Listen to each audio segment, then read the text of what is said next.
Ve jménu Otce i Syna i Ducha Svatého. Amen. Všemohoucí věčný Bože, dej, ať vše, co děláme a co říkáme, u tebe počíná, tebou je provázeno a v tobě nachází svůj konečný cíl. Skrze Krista, našeho Pána. Amen. Tak buďte vítáni a pozdraveni. Sice začínáme později, ale dneska to bude extra krátké, protože bereme knihu, která je strašně jednoduchá a zároveň jste ji všichni četli, takže nemáme vlastně co říkat. V podstatě během 3 minut to sloucháme. Kniha Ester. Tak, vy víte, že se Starý zákon se nám dělí na knihy historické, kam řadíme 5 knih Mojžíšových a potom celou tu historii Izraele, knihy prorocké a potom knihy mudroslovné a básnické. 3 takové oddíly máme. To není tak, jak to dělí Tanach Židé. Židé dělí také na 3 kategorie, a to na Tóru, tedy 5 knih Mojžíšových. To je první velká kategorie, která je nejposvátnější částí Starého zákona. Návím, proroci, kteří jsou přední a zadní. Přední proroci jsou vlastně, dalo by se říct, velká část těch našich historických knih, to takzvané deuteronomistické historické dílo, to znamená od knihy soudců Jozue po knihu, po druhou knihu královskou. A to jsou přední proroci, protože pojednávají také o prorocích, o Eliášovi a podobně. A potom zadní proroci jsou to, čemu my říkáme proroci. To jsou velcí a malí proroci. Malí jsou všichni shrnuti v jedné knize. Díky tomu má Starý zákon mnohem méně knih než Bible, protože mají všechny malí proroky v jedné knize. A pak je takový jako zbytek. Jo? Tóra je nejposvátnější, Navím se těší velké úctě a Ketuvím, to jsou takzvané spisy, ty jsou teda mohou být jako velmi populární a jako mohou Židi z nich jako velmi čerpat, ale nemá to pro ně takovou posvátnost, jako ty starší spisy. Především ta Tóra, která je považována za skutečně slovo samotného Boha, když to v těch spisech jsou různé příběhy lidí, kteří třeba se snaží nebo nesnaží hledat Boží vůli a podobně. To jsou spisy poetické, například se tam ale řadí také náš velký prorok Daniel, spisy historické, jako Ezdráš, Nehemiáš, chronistické dílo, tedy knihy Kronik, Paralipomenon. A potom je tam poslední, nejpěknější kategorie, tam spadá, to jsou svitky Megilot. Svitky Megilot. Nevím, jestli jste o nich slyšeli, asi jo, pokud jste absolvovali někdy nějaký kurz. To jsou takzvané sváteční svitky. Židé mají samozřejmě mnoho slavností a pro některé z těch slavností jsou typické je čtení nějaké knihy Starého zákona. Zpravidla si přečtou třeba celou tu knihu během toho svátku. A tak já jsem vám vypsal ty svátky, během kterých se čte jeden z těchto svátečních svitků. První je píseň písní, která se čte během paschy, během paschálního období, ale taky má nějakou konotaci se šabatem, že vlastně ta láska, která se tam vyjadřuje v téhleté básni, má být přítomna po celý rok v domech lidí a proto se připomíná o každém šabatu píseň písní. Potom je Rút, která se čte při Šavuot, svátku týdnů, to, čemu říkáme my letnice. To jsou jak Pascha, tak letnice, víme, kdy to tak bývá, protože my křesťani to máme přibližně ve stejnou dobu, Velikonoce a letnice. Tyhle ty letnice jsou připomínkou, připomínají si Židé dar zákona. To, že dostali Tóru od Mojžíše a to je jejich velký svátek a přitom čtou knihu Rút. Pak je svátek stánků, Sukot, který bývá, což je pozdní léto, tuším někdy srpen nebo tak. Tam se čte kazatel, protože to je Sukot, tím si připomínají Židé putování pouští, proto si staví ty stánky, ale ve skutečnosti ten původ je spíš takový jako asi hodně rolnický, zemědělský. Že to jsou vlastně dožínky. Takový radostný svátek dožínkovej a proto se tam čte takový kazatel. Ten kazatel, aby jim připomněl, no to v tom břichu není, takže kazí jim to trošku náladu. To nicméně není nic proti svátku Tisha B'Av, což znamená doslova 9. ávu. A svátek je to v uvozovkách. Je to, dalo by se říct, asi tak svátek, jako je pro nás svátek Velký pátek. Respektive možná spíš popeleční středa. Velký pátek by pro ně byl Jom Kipur, velký den očišťování, ten tady nemáme uvedený, protože tam se žádný z těch 5 svitků nečte, ale Tisha B'Av je, podle tradice to má být ten den, kdy Izraelité odmítli vstoupit do zaslíbené země, protože se báli, co by je tam potkalo, protože měli reporty o těch obrech a tak odmítli vstoupit do zaslíbené země, tak to bylo 9. ávu. A od té doby všechny velké pohromy, tak to interpretuje, všechny velké pohromy, které potkaly židovský národ, odehrávají se právě 9. ávu. Zničení prvního chrámu, zničení druhého chrámu, porážka Bar Kochbova povstání, vyhnání Židů z Anglie, vyhnání Židů ze Španělska, první deportace do vyhlazovacích táborů z varšavského geta. Všechno probíhá 9. ávu. A tudíž je to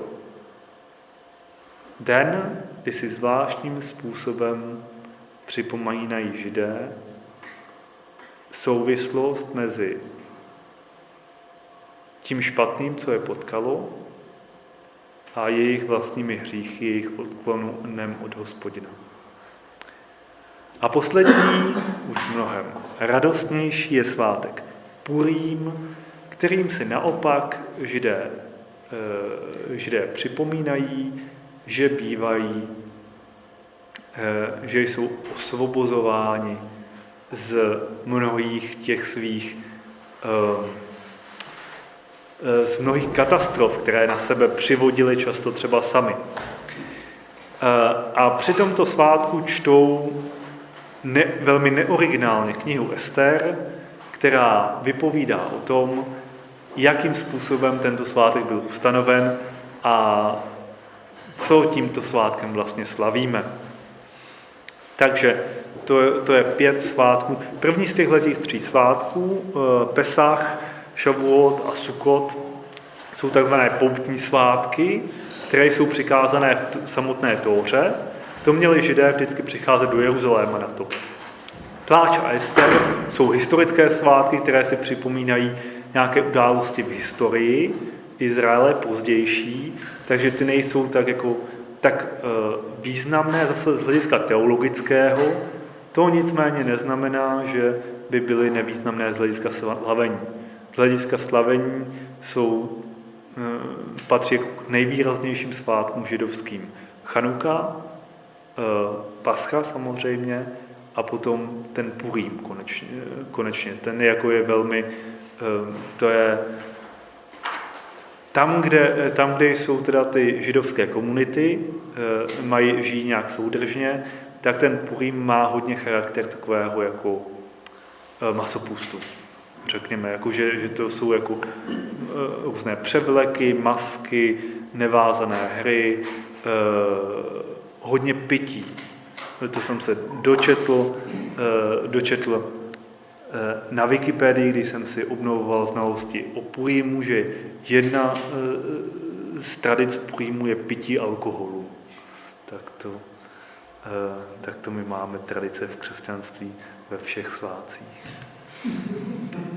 Tak. Čím je Ester zvláštní, je například to, že tam chybí témata, která jinak pro Bibli jsou strašně důležitá. Není tam vůbec Hospodinovo jméno zmíněno. Tedy v té osekané verzi, tedy v té původní verzi. Protože kniha Ester má 2 verze, my bohužel jako nešťastníci, kteří mají ekumenickou Bibli, tak to většinou mají uspořádáno tak, že mají knihu Ester a na nějaké straně třeba 450, jako já, a pak mají o 500 stránek dál přídavky k Ester. Vzniklo to tak, že existují 2 verze té knihy. Jedna ta kratší, ta, která byla napsána teda hebrejsky, a pak existuje delší verze, septuagintální verze, s dalšími prvky, dalšími příběhy, například popisy snů, 2 výnosy krále Artaxerxa, co konkrétně říkali, Mordechajova a Esteřina modlitba, tak tyhle ty věci jsou napsány řecky, jsou překládány do našich biblí z řečtiny, takže protestanté je řadí mezi deuterokanonické knihy, že oni uznávají tu kratší verzi a ta další verze jim přijde, nepovažují ji za důležitou tam uvádět. Takže v té naší další verzi Hospodinovo jméno je, protože modlit se k Hospodinu bez toho, aby jsme nějak jako naznačili jeho jméno, je velmi obtížné. Takže v té naší katolické verzi je, nicméně v té původní verzi pravděpodobně nebylo vůbec zmíněno. Říká se tradičně, že kvůli tomu, že ty Purim byly opravdu takové jako rozjívené svátky, rozjívené slavnosti a tak se báli ti pisatelé, aby nebylo proneseno Boží jméno jako neúctivě, neřádně, a tak ho tam ani nezařadili. Celkově Hospodin jako kdyby byl celou dobu v pozadí. Vůbec tam, nikdo se k němu vlastně vůbec nevztahuje ani. Není zmíněn tam. Není zmíněn také chrám, není zmíněn zákon. Židovský zákon není vůbec zmíněn. Není zmíněna Palestina, svatá země. Tohle všechno je strašně důležitý pro velkou většinu ostatních knih Starého zákona a pro Ester to jako kdyby ta kniha Ester spadla trošku jako z jiného světa, z jiné planety. A když to čteme, tak skutečně její atmosféra je trošku téměř, až dalo by se říct, pohádková. A její téma skutečně není nepodobné tématu Popelky. Tak. Nejdřív historie. Ježkuju, teď nic nevidím. Tak. Jestli pak nám to půjde. Nejde to přiblížit, no tak to je smutné.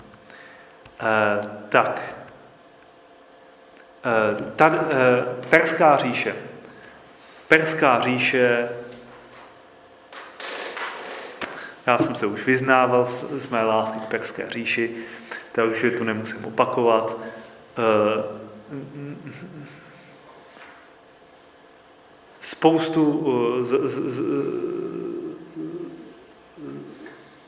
Ve své době to byla rozhodně největší říše na této zemi. V té době, kolik si myslíte, jsme teďkom teda pohybujeme se v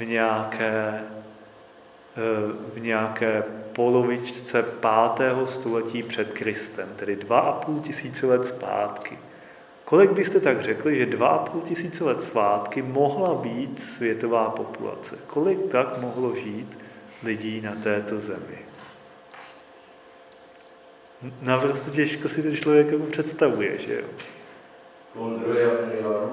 2,5 milionu, cože? Tak to je... 2,5 milionu je hodně málo, teda. Cože?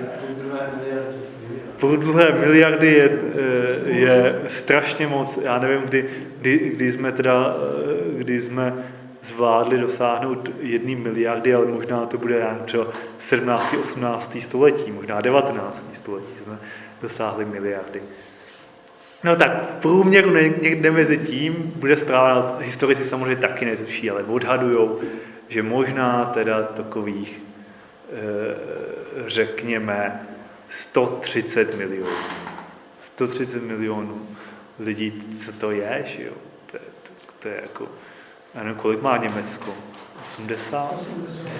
No, tak to... Japonci. No tak Japonci, vejdou se na takových pár ostrovů, co? Tak oni teraz to staví hodně do výšky, no.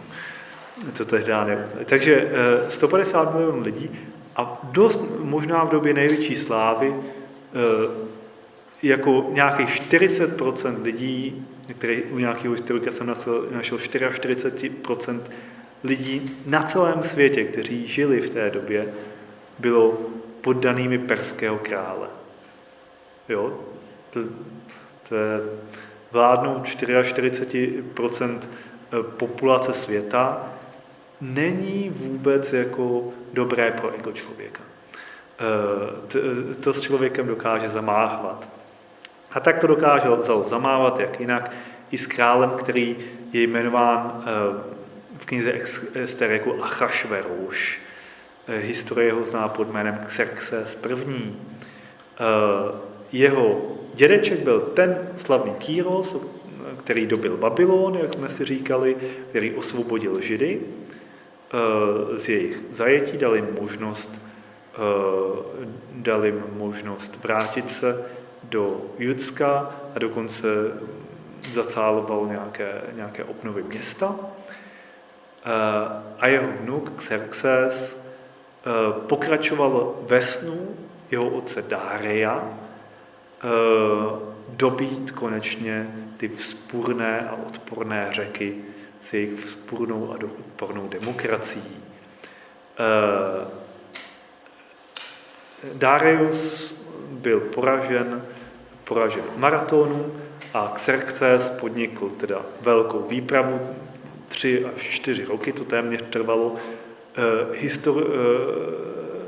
Historie jeho doby uvádí, že měl tu výpravu podniknout s 1 milionem vojáků, což je rozhodně přehnaný. Prosím? Ano. Severní Korea má jednu z největších armád na světě, takže prostě s 1 milionem vojáků to asi nebude odpovídat, ale klidně takových 100 000 vojáků to mohlo být, což je prostě nepředstavitelný. V té době přesouvat se do Řecka, jak víte, tak byly, pamatujete si z hodin dějepisu, že tahle obrovská gigantická armáda byla pozastavena 300 statečnými Spartany u Termopil načež Řecko mělo čas konsolidovat síly a byli poraženi Peršané u Salamíny a u Platajů. Takže tohleto tažení Xerxovo nedopadlo dobře a vlastně zrovna z tady toho tažení je hodně historických záznamů o tom, co to bylo za člověka. Xerxes. Například to tažení mělo překračovat nějakou řeku, nevím, co to bylo za řeku, tak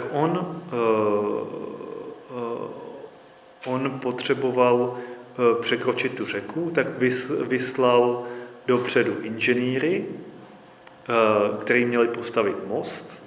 A když ten most nestál v době,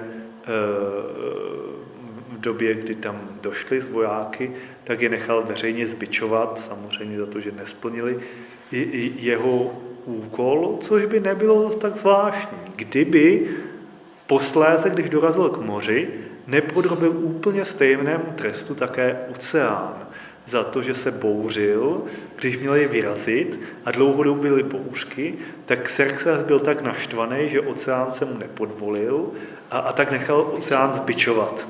Poslal prostě několik vojáků z biči a bičovali oceán. Takže to vám možná jako vytvoří představu o tom, jaké bylo jeho ego, když dokázal trestat dokonce i oceán. Takže tohleto je ten král Achašveroš, ten budoucí manžel královny Ester, tedy má se na co Ester těšit.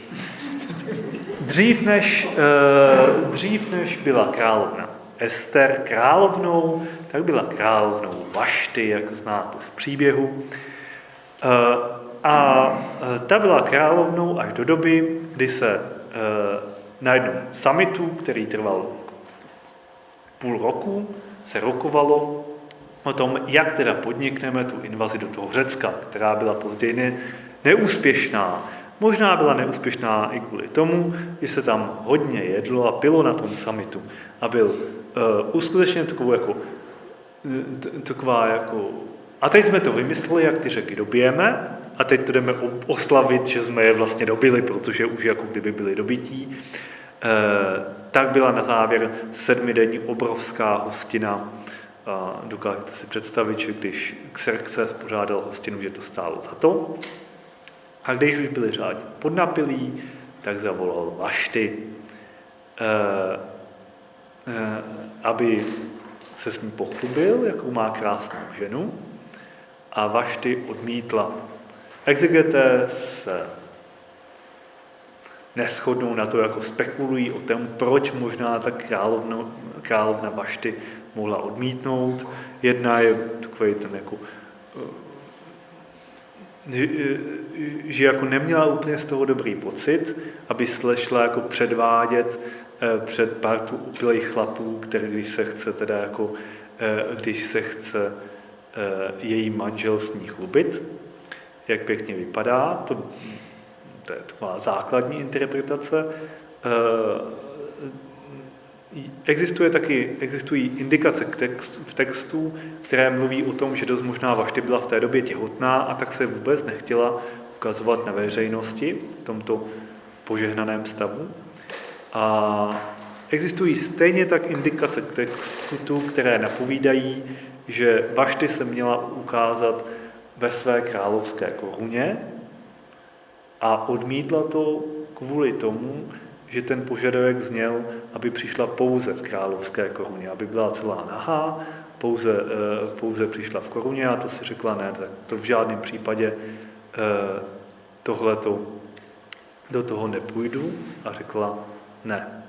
Achašveroš byl jeden z těch lidí přirozeně, kteří neberou příliš v pořádku, v pohodě.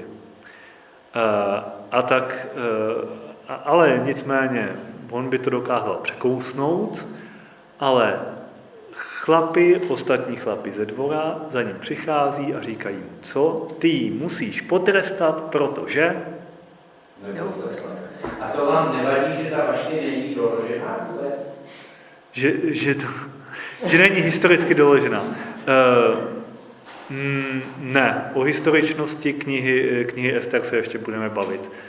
Celá historičnost knihy Ester je dost pochybná. Že ji musí potrestat. Proč ji musí potrestat? To je důležitý, ten důvod. Proč ji musí potrestat? Ty musíš potrestat svou ženu, protože... Protože když by se rozneslo po perské říši, že žena perského krále neposlouchá perského krále, tak žádná žena nebude poslouchat svého manžela. Takže prostě s tím stojí a padá celá perská říše, jestli ty potrestáš nebo nepotrestáš svoji ženu. Takže Vašty byla suspendovaná z roli královny a pak 4 roky se nic neděje. Ty 4 roky pauzy, tam se právě odehrává ta invaze Řecka, neúspěšná, když se Xerxes vrátí, tak potřeboval trošku rozptýlit a zvednout náladu a jeho rádcové se trošku jako obávali, že v tuhletu chvíli si zavolá Vašty zpátky a že se stane znova královnou. A tak rychle k němu přiběhli a vymysleli koncept, který je znám nyní pod jménem Miss Universe. Tedy uděláme přehlídku módy a krásy a která dívka zvítězí, tak z té uděláš královnu.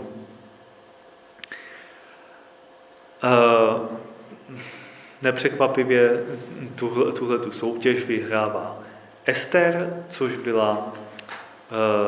což byla sestřenice Mordechaje a oba dva to byli Židé. Mordechaj ji vychovával a také ji poradil, aby nikomu neříkali, že je židovka, což ukazuje na to, že už ta doba neměla k nějaké formě ne třeba antisemitismu, ale nějakého antijudaismu daleko. To je konec konců, každá doba má blízko k tomu nějakým způsobem marginalizovat, posmívat se, utlačovat někoho, kdo je jiný, komunity, které jsou jiné. A Židé mají to požehnání a prokletí, že jsou jiní, kamkoliv přijdou. Na to předstoupení před krále dívky se 12 měsíců připravovaly a celkem do toho finále se dostalo 400 dívek. Tak, Ester to vyhrává, to je takový jako příběh, to musím přeskočit, no je důležitý.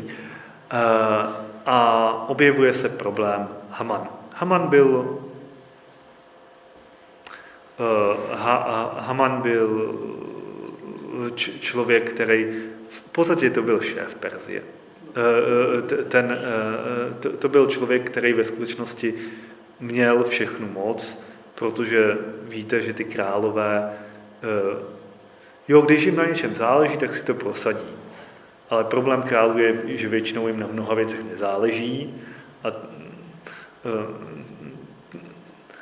věci běžné zprávy nechávají na svých poradcích a sami se zabývají důležitějšími věcmi, že těmi hostinami. Několikrát se opakuje, že Haman je Agagovec, nebo Hagagovec, nebo jakkoliv. Agag to byl jeden z těch králů, které Saul zajal a který měli propadnout k kletbě a Saul je nicméně zajal a nezabil je a proto je Samuel už jako starý chlap rozsekal na kousíčky, aby učinil Pánu Bohu zadost. A tohleto jako je prazáklad sporu mezi té knihy Ester, mezi Hamanem, který byl Hagagita, nebo Agagovec, a mezi Mordechajem, který byl Benjamínovec, stejně jako Saul, který porazil toho Agrga. Takže to je nicméně historie stará v té době 500-600 let. Nicméně jako na pozadí tenhle ten spor se odehrává. Haman nesnáší Židy. Nesnáší Židy z velké části právě kvůli Mordechajovi, který se mu na rozdíl od všech ostatních lidí odmítá poklonit. A tohleto je jediný v skutku židovský téma té knihy. U jiných knih tam se řeší třeba u Daniela, že prostě součástí židovské identity bylo jíst ta správná jídla a nejíst špatná jídla třeba.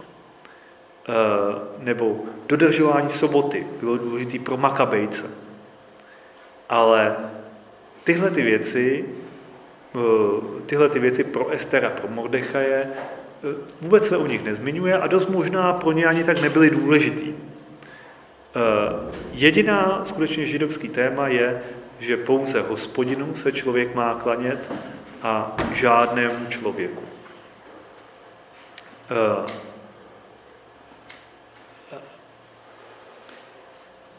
Ono z toho trošku jako vyplývá taky, konec konců, z toho, že Mordechaj byl tak nenáviděn už jen za to, že existoval a že byl kým byl, bez toho, aby Hamanovi cokoliv udělal, tak stejně tak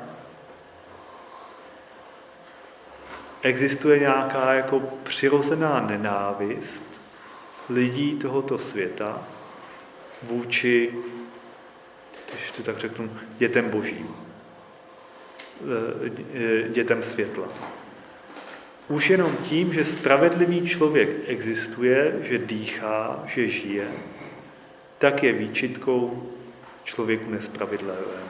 Je výčitkou jeho cest. A to v něm působí zášť. A pokud ten člověk má moc, tak má příležitost tuhletu zášť zrealizovat. Tak, jak to chtěl udělat Haman, který teda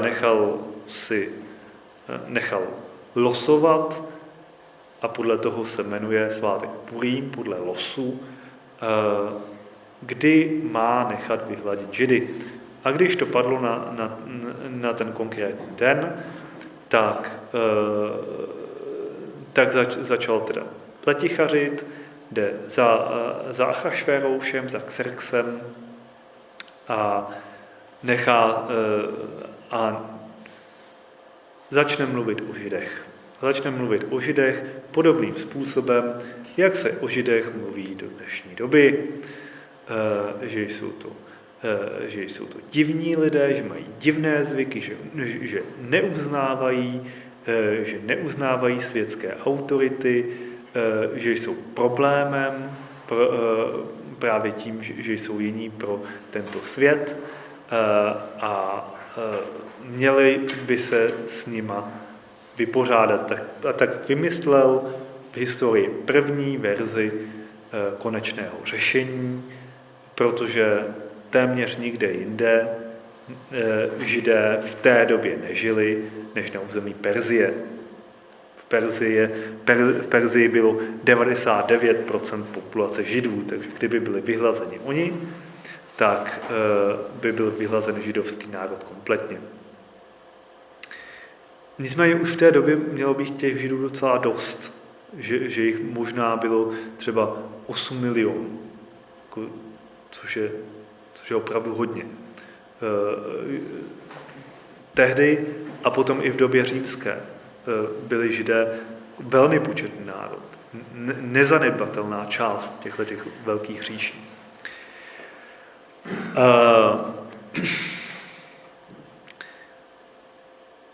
Tu svoji touhu vyhladit židovský národ obhájí ideologicky a potom to obhájí prakticky, že dá řádně velký obnos do královské pokladnice, pokud se to zrealizuje, a ona ta akce se jako zaplatí sama, protože konec konců z těch Židů, když je zabijeme, tak z nich taky něco vypadne, takže celkově by to mělo být výdělečná akce. Proto král Achašveroš, teda jménem krále Achašveroše je vydán list, že ten a ten den, na který padl ten los, který jsem zapomněl, takže každý může vzít zbraň, zabít si svého Žida a vzít mu jeho majetek. A je to naprosto beztrestné. Když se o tom Mordechaj dozví, tak samozřejmě zešediví z toho vlasy, napíše o tom Ester a Ester mu vzkáže, co já s tím mám jako dělat. Já jsem jako malá páka. Já už jsem 30 dní už jsem krále neviděla a já si nemůžu na něj zavolat, že chci audienci, protože když člověk přijde do nádvoří, aniž by byl povolán, tak tím samým propadá trestu smrti. A od toho ho může teda král vysvobodit tím, že zvedne žezlo, ale tím už jenom to, abych s ním navázala kontakt, už to mě může stát život. A Mordechaj, protože ji znal, protože ji vychovával, věděl, co na ní platí, tak říká, tyhle, Ester, nemysli si, že z toho vyvázneš. Ty jsi taky židovka, na tebe to taky dolehne a Hospodin se o svůj národ postará, ale odinad může přijít nějaká ta spása.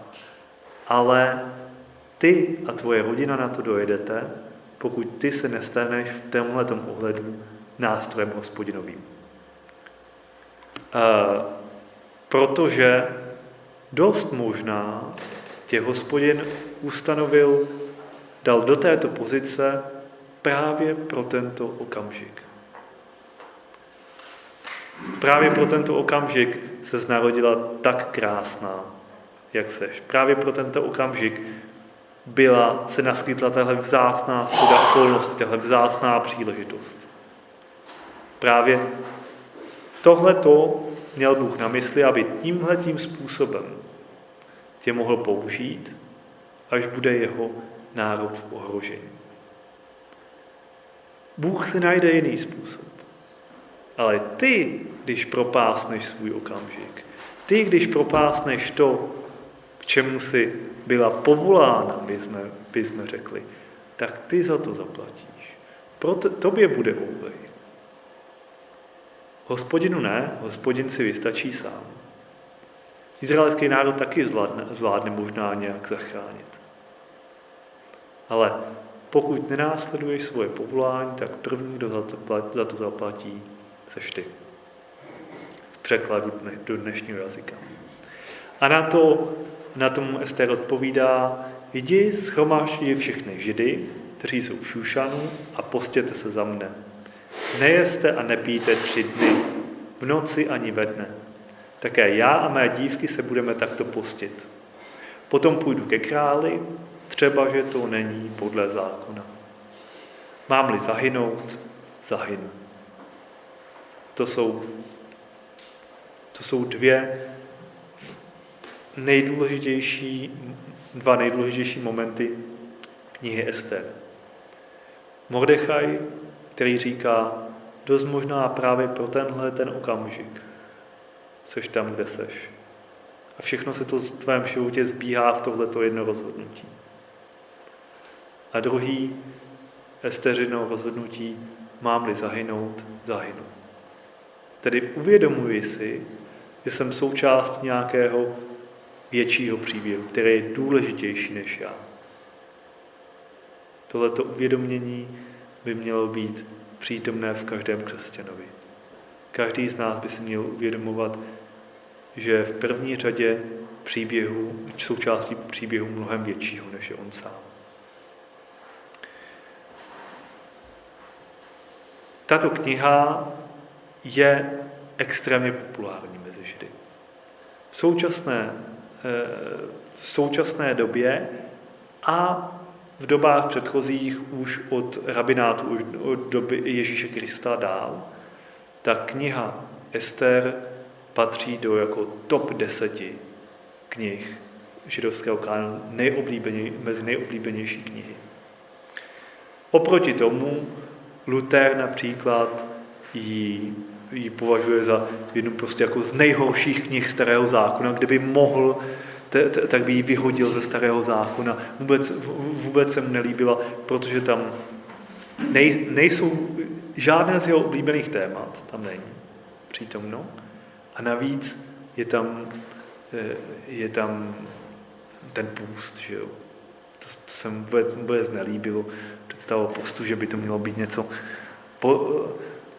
Půst, to je skutkaření, to zní příliš katolicky. Takže knihu Ester na rozdíl od Židů teda Luther považuje za jednu jako z nejslabších knih. To je velmi dobré si všímat jak na teolozích, tak na lidech, které knihy z Bible jim přijdou blízké a které jim přijdou velmi vzdálené. Podle toho lze jako udělat taková jako mapa vnitřního člověka, jako poznat charakter duchovní toho člověka. Luther například ze srdce nesnášel taky Jakubův list. Jo, taky mu přišel příliš katolický. Já z Nového zákona málo co mám tak rád jako Jakubův list. Dneska je to Ester naprostá popelka. Na list Římanům najdete 7000 komentářů. Na Ester možná byl napsaný 3 komentáře v posledních 50 letech. Je to dost zapomenutá kniha právě kvůli té pohádkové atmosféře. Historicita. Nachází se tam prostě seznam věcí dlouhých jako noha, který je jako problematický z hlediska historického. Pro historicky největší problém, že to byť teda Xerxes byl teda nesnesitelný člověk a prostě výbušný člověk, tak Peršané, stejně jako později Římané, byli jako téměř jako fenomenálně známi, myslím staří Římané, ne pozdější Římané, fenomenálně proslulí právě svojí náboženskou tolerancí. Jo, že takový akt toho, jako že by nechali vybít jeden národ na základě náboženské příslušnosti, je velmi obtížně představitelný. Jo, takže jako tady to je jedna z těch indikací toho, že těžko říct, jak se to událo, jestli se to takhle událo. Dost možná, že je to skutečně příběh, jako implicitní příběh nějaký, řekněme, který popisuje záchranu židovského národa před naprostým vyhubením. A fakt je ten, že židovský národ po celou dobu historie své má obrovský jakoby komplex, problém, strach z toho, že bude pronásledován a docela dost oprávněný. A tenhle ten příběh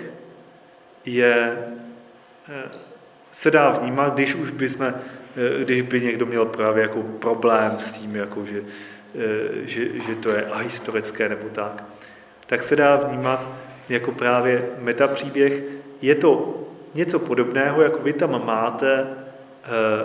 tam máte v těch listech v Genezi u stvoření světa, tak máte obrázek světa, jak si ho představovali. To byla ta země, kolem jsou vody, nad tím se klade obloha a nad oblohou další voda. A Hospodin tím, že stvořil tu klenbu a že tu klenbu udržuje a spravuje a pečuje o ní, tak tím každou sekundu, každého dne zachraňuje nás před hrozivou zkázou. Takhle to cítí Židé. Celý svět Hospodin udržuje. Scholastici na to mají taky svoje termíny. A konkrétně židovský národ také. Židovský národ žije v přesvědčení, ty zbožnější kruhy, že mohl přežít jenom díky tomu, že zvláštním způsobem ho ochraňuje skrze historii Hospodin a že možná někdy to můžeme vidět konkrétně, ale jindy se to ani nedozvíme. Jindy jsme stáli před útesem a stačil jediný krok a byli bychom vyhlazeni a ten krok nenastal. Obrovským problémem. Obrovským jako důvodem, proč taky ta Ester je tak opomíjená, je právě nedávná historie, kdy ten krok téměř nastal. To popisuje nezapomenutelným způsobem ve své divadelní hře Elie Wiesel, nevím, jestli ho znáte, to je takovej napůl věřící, napůl agnostik, napůl liberál, napůl humanista, každopádně velmi vzdělaný člověk, dostal Nobelovu cenu za mír, tuším.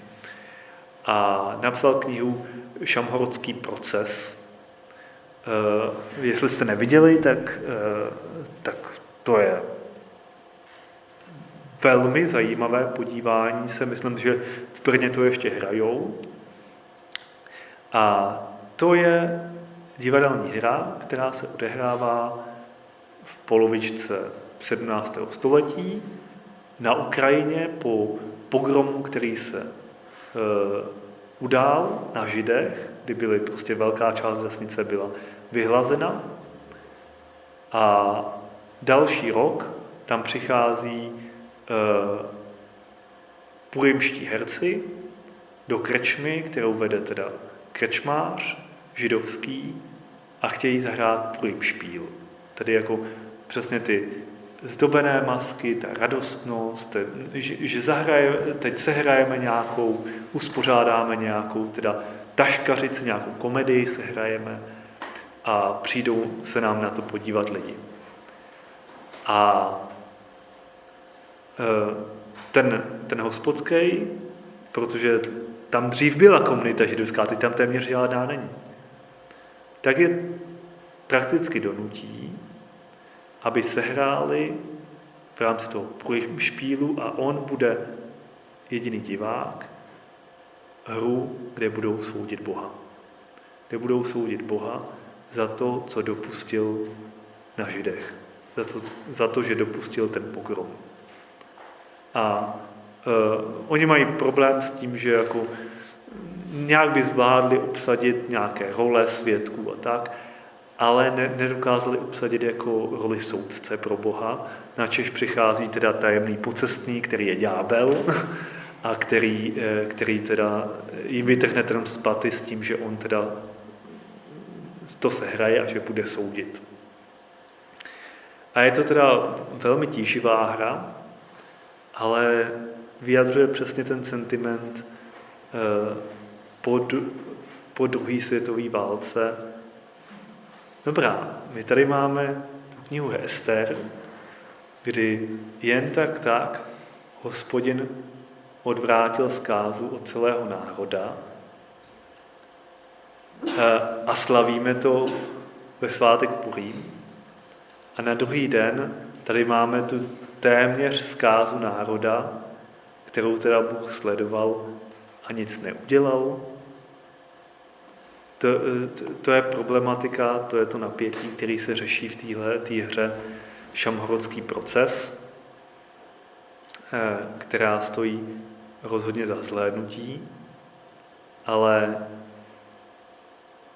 pro nás je to velká výzva vnímat kánon starého a nového zákona jako jeden celek. Protože kniha Ester má za úkol povzbudit lidi, kteří jsou zkoušeni, stejně jako ta apokalyptická literatura, která vznikala v té době také. Tak měla povzbudit lidi v tom, Bůh má všechno ve svých rukách. Přestože tam Bůh není nikdy jmenován, přestože se k němu nikdo v té původní verzi nemodlí, tak ty souhry okolností jsou tak paradoxní, tak zázračné, tak zvláštní, že to ukazuje na to, že ve skutečnosti hlavní postavou je Bůh, který nicméně pracuje hodně na pozadí. A tak tady máme tenhle ten příběh toho, že Bůh pracuje pro záchranu svého národa a hned potom v našem kánonu máme knihu Job. Tedy knihu, kde Bůh je taky takový pasivní. Sedí tak se založenýma rukama, zatímco se Jobovi neoprávněně dějí strašné věci. Jak kniha Ester, tak kniha Job nakonec narrativně musí skončit dobře. Jak víme ze života, z historicky doložitelných momentů, tak ne vždycky tyto příběhy končí dobře.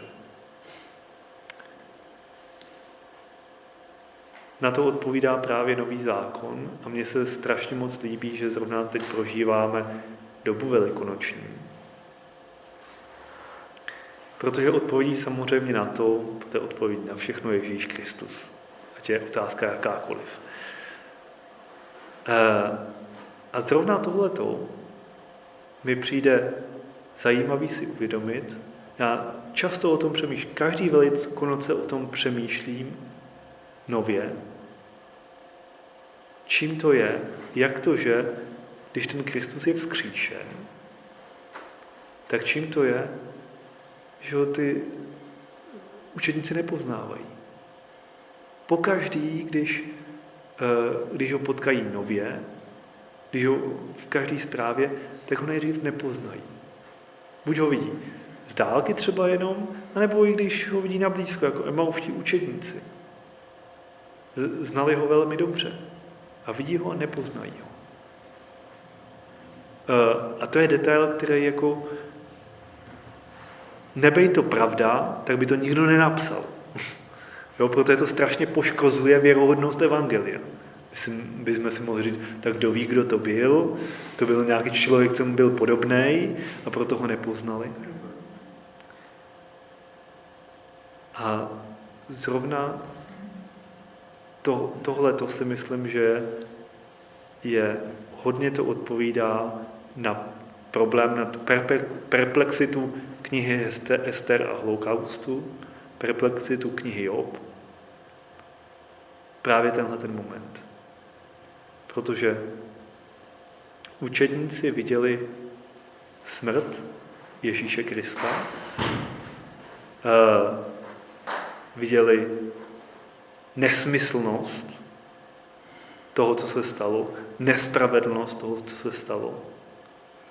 Nic s tím nenadělali, ale to, aby viděli pokračování, aby viděli smysl, aby zahlédli něco z toho, že to smysl dává, tak k tomu je potřeba víra. Oni předtím, než Krista poznali, tak nejdřív vždycky potřebovali věřit.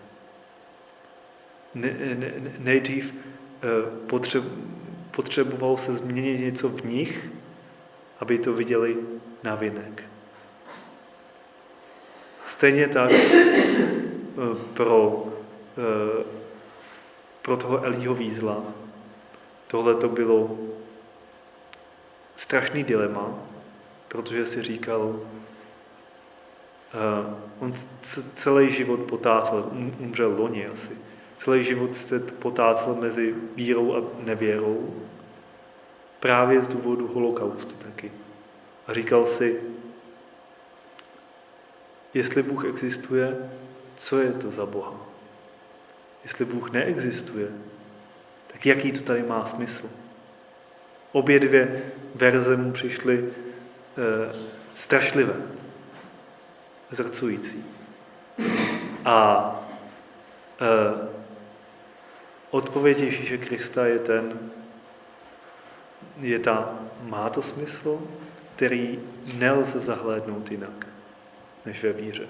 Elie Wiesel to věděl, že prostě bez té víry ty události historie, ty, které ho tak trápí, jsou zběsile, děsivě prázdný, nesmyslný, znamenají skutečně konec vší kultury.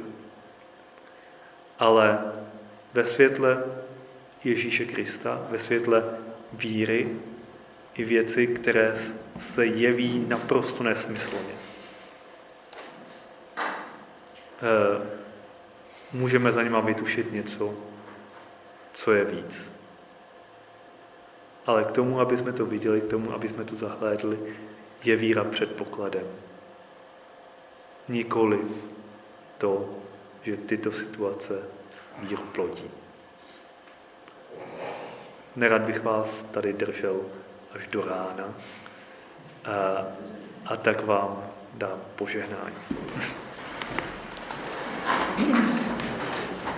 Pán s vámi. Požehnej vás všemohoucí a milosrdný Bůh, Otec i Syn i Duch Svatý. Amen. Jděte ve jménu Páně. Bohu díky.